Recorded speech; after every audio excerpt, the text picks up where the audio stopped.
Welcome to PS Principles. Today, we're going to look at how customers can positively impact the success of projects they pay third parties to implement. These projects occur when the customer buys a software or hardware solution that still needs to be implemented by either the maker of the products or by some other systems integrator. My name's Shane Anastasi, and after more than 20 years of delivering enterprise projects all over the world, I started my own company, PS Principles, to teach service providers how to deliver projects to paying customers more successfully. But after 30 years of working in the delivery of customer-facing projects, there is one important lesson that I've learned. While we can train the service provider to try and lead the project journey, success is actually determined by how effectively all of the participants engage in it. In other words, the service provider and the customer must commit themselves to actively participating in the project's journey in order for it to have a chance of achieving a successful outcome. This is because projects are in fact journeys, taken with predetermined and limited human resources. The customer buys these resources from a service provider, but also commits their own resources to the project. These resources are the fuel that the project converts into progress towards a final outcome. While that outcome might be similar to outcomes the customer or service provider has achieved in their past, the project is in fact attempting to achieve a unique outcome that is specific to this customer's current business needs. This makes every project a unique journey to discover what it can achieve given its limited resources. The result of this journey is to achieve something we call done. And we never know exactly what done is going to look like as it is defined as the project takes its journey. Hence, the key to success is not to pretend that we know exactly what done will look like, but to pay attention to how we utilize the project's resources to make progress towards an acceptable version of it. This requires that the project participants work together to fully understand the customer's needs as well as the service provider's ability to build a solution. This process begins with the service provider identifying the full complexity of the customer's as-is business model, and then leads to the proposal of a new to-be business model. Once accepted, this design must be stabilized and built either sequentially or iteratively before it is finally validated as being ready to be placed in the customer's live production environment. If we want our project's version of done to be equal to success, then both teams must engage actively in the project's journey and assist each other in discovering the true complexity of what is expected. They must also help each other validate progress as it is made. This means that the precise definition of done must remain flexible while also representing a valuable enough outcome to have warranted the cost of taking the journey in the first place. This makes active project engagement the key to making productive progress during a project rather than unproductive progress. When the team makes productive progress towards the final version of done, the project is more successful and costs less. When the progress is unproductive, the project moves towards an unacceptable version of done that is going to require future rework to realign it. Before we get into any more detail, we need to have a quick disclaimer. While you might have received this video from one of our participating service providers, PS Principles does not speak on behalf or represent your service provider. We cannot guarantee the methodology or processes your service provider will use will result in a successful project. We are an independent training organization that simply believes that achieving positive project outcomes requires both parties to be as well informed and engaged with their project as possible. If we truly want customer-facing projects to be more successful, then we must attempt to help train all participants in the project. So how can a customer positively impact the project that they are paying someone else to deliver? For any project to be successful, the resources assigned from all organizations must be fully engaged. A lack of engagement can make a project take longer, cost more, while also endangering the project's eventual outcomes. To set an objective for engagement and measure it as we take the journey, we use these 3 C's: capacity, capability, and clarity. Capacity means ensuring the correct resources have been committed to the project at the capacity required. While many customer project resources also have day jobs, we encourage them to communicate with the service provider and identify how much of their time is required during each stage of the project. Capability means ensuring that the resources are adequately skilled to perform the project tasks they are assigned. A project's outcomes are a combination of both the customer and the service provider's expertise in their fields. Clarity means that the resources on the project must be able to communicate their requirements and decisions clearly without creating confusion or continually changing requirements. However, as projects are journeys, they do discover many challenges along the way, and as such, clarity is critical to communicating how we will deal with each of these discoveries along the way. Let's look at each of these so we can plan what might need to be done as the project begins its journey. Without the capacity to complete the required task, a project's progress will stall. Many projects start their journey without the proper allocation of human capacity to complete the tasks required. Customers are often underprepared for the level of decision-making, data collection, and requirements definition that needs to occur in the first half of the projects as we define the 2B solution model. If you have not been given the resource capacity for each stage of the upcoming project, ask your service provider to tell you.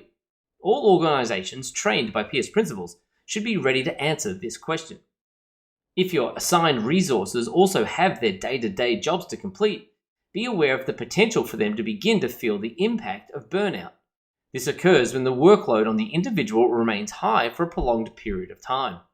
Just as we teach our participating organizations to be aware of the negative impact of consultant burnout, we have also seen customer resources suffer from the same fate. Overall, if a customer is not able to provide resources to engage with the project at the right capacity, then it is very likely that progress will be slowed, project deadlines will be extended, and project costs will rise. While people have the capacity required by the project, they also need to have the capability to complete the tasks to a high standard. Project plans often assume that when something is achieved, that other than the few adjustments in testing, that those achievements are done to a high degree of completeness and quality. This includes the achievement the customers must complete, such as providing information, agreeing to specifications, providing access to environments, and so on. Providing people who are experts in your existing or future business processes or have experience in solution development or systems testing is also a preference. The capability of the customer team is critical because that is who will define the as-is business model that the service provider will use to create the to-be business model. Failure to provide such resources could mean that the project is misinformed and the project's chances of success are likely to suffer. From a customer's perspective, clarity means providing a single vision of the project's desired outcomes when communicating with the service provider. It also means providing a concise understanding of the customer's existing business processes. Clarity means also keeping a well-managed baseline specification. Your contract or service description or work order are all your starting baseline. But as your project discovers more detail, that detail must be added to the baseline in a way that does not create confusion. It is impossible for any service provider to efficiently build a single solution if the baseline defining that solution keeps changing. But yet, change is often needed. Hence, be sure to use the change management process as a way to change the baseline in a controlled manner. Ask your service provider which documents are considered baseline documents, and agree with them a process for managing how they may change even after they have been agreed and signed off. We train our participating organizations to be receptive to change, but also to be cautious about how it is managed.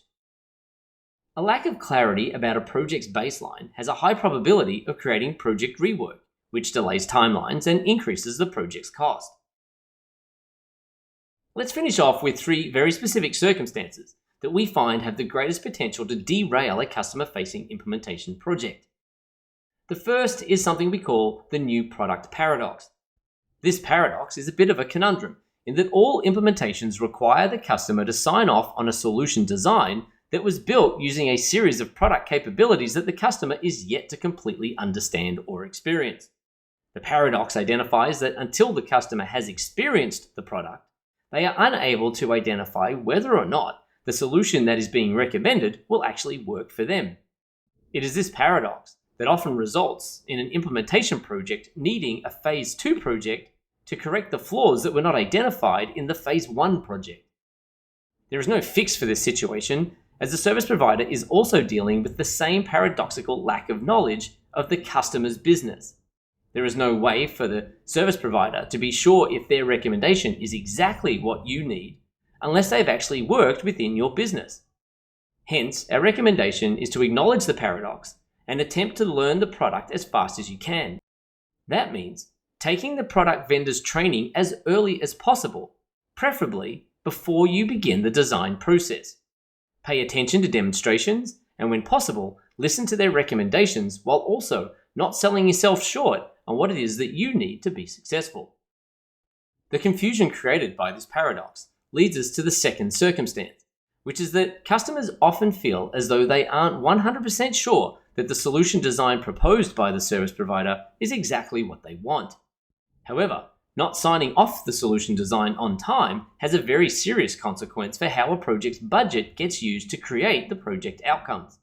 Hence, we want to get the design agreed as quickly as possible while also ensuring that the customer has confidence in that design. As a project team member, read the design documentation and ask questions, and where necessary, ask for examples that you can witness. When looking at the design, keep security, scalability, and supportability in mind, as these are usually the primary hallmarks of a good design. Finally, we need to discuss the issue of acceptance testing. Customers often underestimate the complexity of testing an enterprise solution for acceptance into their live environment. Service providers will build solutions and do what they can to ensure that the solution was built to the design specification agreed. However, the customer is the gatekeeper of the live production environment, and only the customer can give the go-ahead for the release of that new solution into the live environment. This means that the customer must have a complete set of test cases and scripts that provide adequate evidence that the solution is not going to cause harm within the live production environment. The development of test cases must begin as soon as the solution design is complete, so that test cases can be shared with the service provider to ensure that the test cases are testing what was agreed in the solution design and not some other form of what might be expected in the live production environment. The sharing of test cases early in the process helps the customer and the service provider deal with the new product paradox. If the customer identifies new ways in which it wished the solution had been designed, the test cases can help share that information with the service provider so that it can be dealt with as early as possible in the process. The service provider should be able to provide customers with a template of what a good test case looks like, as well as help the customer define the right amount of test data to complete the testing. But the customer is going to have to do most of the work. As test cases are created, they should be provided to the service provider to ensure they align with the design specification from which the solution was being built. In return, the service provider should also continue to provide the customer with visibility into the solution that has been developed. This is not always possible and is dependent on the technology and type of solution being created. In summary, let's review a few of the ways that you can positively impact your project's chances of success. To positively impact your project's chances of achieving successful outcomes, we recommend the following. Be aware of how you positively or negatively are impacting the project's journey. Communicate with your internal project sponsors to understand their vision for the project and keep them informed of the progress being made. Prioritize the early discovery activities on the project to identify complexity. Train yourself on the new products as early as possible to alleviate the impact of the new product paradox. Get started on testing and change management planning as early as possible with capable resources.